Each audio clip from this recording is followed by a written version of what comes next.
Assalamu alaikum class. Today we are going to discuss again few definitions. The first is converse, then inverse and contrapositive. You have given P condition Q. If P then Q, then its converse will be Q then P. And for inverse you have negation P then negation Q, and for contrapositive you have negation Q then negation P. For example, you have a statement: if it rains then they cancel school.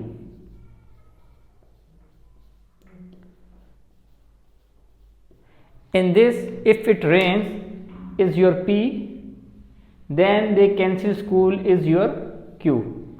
Suppose this is a conditional statement. We are going to find first converse.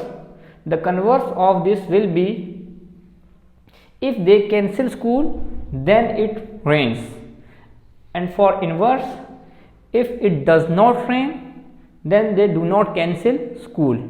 Similarly, for contrapositive you have: if they do not cancel school then it does not rain.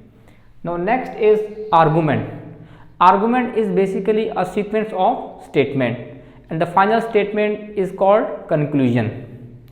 Now we have valid and invalid argument.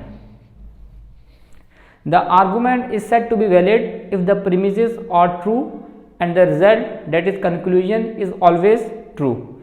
And argument is said to be false if premises are true and the conclusion is false. For example,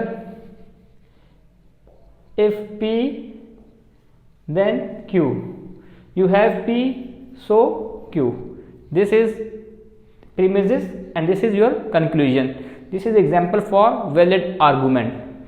For invalid, if P then Q, you do not have P so you do not have Q.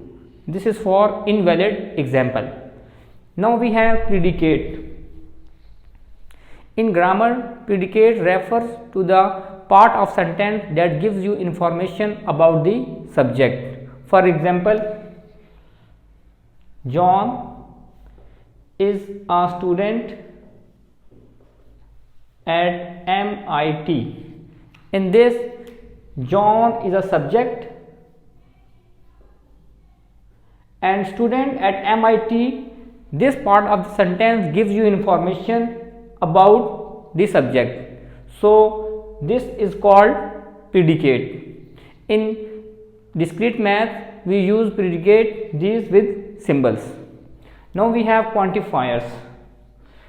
Quantifiers are the quantities that refers to numbers, some or all. Now we have universal and existential statement. Universal statement is in the form: for all x belongs to D, Q of x.